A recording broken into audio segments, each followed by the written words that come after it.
The Abdullah Yusuf Ali translation continues with Surat Mujaadilah, the woman who pleads.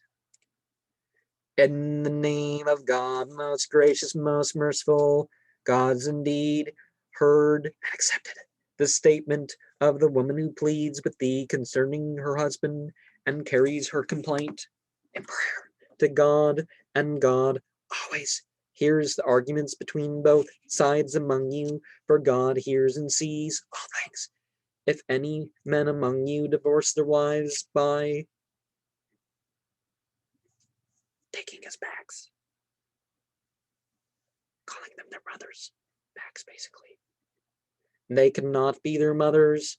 None can be their mothers except those who gave them birth, and in fact they use words both iniquitous and false, but truly God is the one that blots out sins and forgives again and again. But those who divorce their wives by taking them as backs are their brothers, otherwise unlawful, then wish to go back on the words they uttered, it is ordained that such a one should free a slave before they touch each other. This are ye admonished to perform, and God is well acquainted with all that ye do. And if any has not the wherewithal, he should fast for 2 months consecutively before they touch each other. But if any is unable to do so, he should feed 60 indigent ones. This, that ye may show your faith in God and his messenger. Those are limits set by God for those who reject him. There is a grievous penalty. Those who resist God and his messenger will be humbled to dust, as were those before them, for we have already sent down clear signs, and the unbelievers will have a humiliating penalty on the day that God will raise them all up and show them the truth and meaning of their conduct.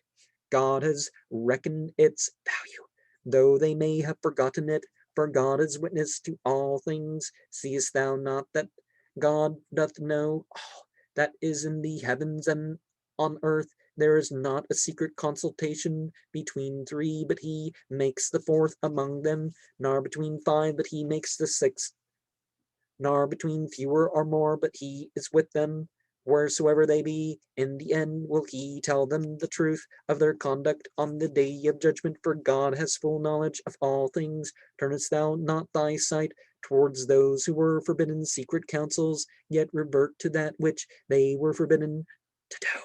And they hold secret counsels among themselves for iniquity and hostility and disobedience to the messenger. And when they come to thee, they salute thee, not as God salutes thee, but in crooked ways.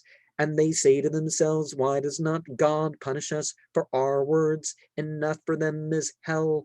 In it will they burn, and evil is that destination. O ye who believe, when ye hold secret counsel, do it not for iniquity and hostility and disobedience to the messenger, but do it for righteousness and self-restraint, and fear God, to whom he shall be brought back. So it's okay to be Freemason, I guess. Secret counsels are only by the evil one in order that he may cause grief to the believers, but he cannot harm them in the least except as God permits, and on God that the believers put their trust. O ye who believe, when ye are told to make room in the assemblies, spread out and make room, ample room will God provide for you. And when ye are told to rise up, God will raise up to ranks those of you who believe and who have been granted knowledge, and God is well acquainted with all ye do. O ye who believe, when ye consult the messenger in private, spend something in charity before your private consultation. That will be best for you, and most conductive to purity of conduct. But if ye find not the wherewithal, God is oft forgiving, most merciful. Is it that ye are afraid of spending sums in charity before your private consultation with him? If then ye do not so, and God forgives you, then at least establish regular prayer, practice regular charity, and obey God and his messenger, and God is well acquainted with all that ye do. Turnest thou not thy attention to those who turn in friendship to such as have the wrath of God upon them, nor they are neither of you nor of them, and they swear to falsehood knowingly? God has prepared for them a severe penalty. Evil indeed are their deeds. They have made their oaths a screen for their misdeeds. Thus they obstruct from the path of God. Therefore shall they have a humiliating penalty. Of no profit whatever to them against God will be their riches, nor their sons. They will be companions of the fire to dwell therein. Pray.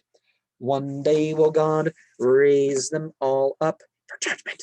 Then will they swear to him as they swear to you, and they think that they have something to stand upon. No, indeed, they are but liars.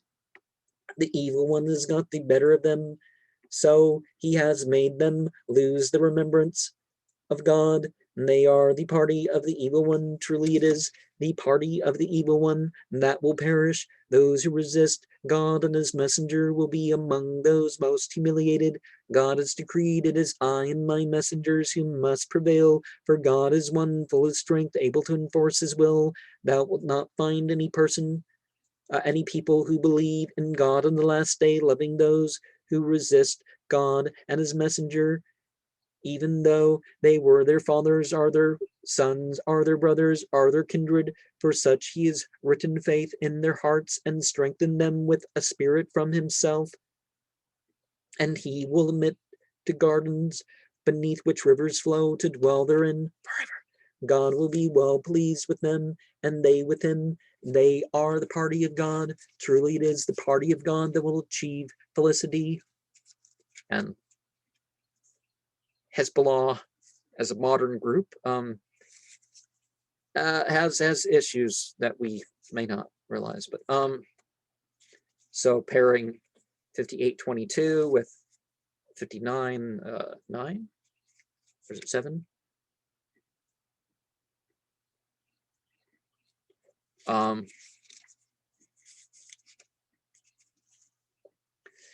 So they're not expressing love. As far as these people are working against the religion, we can't express love towards them, basically. And yeah, sometimes there has to be divorce, sometimes there has to be other challenges to relationships, but we have to be careful of our language.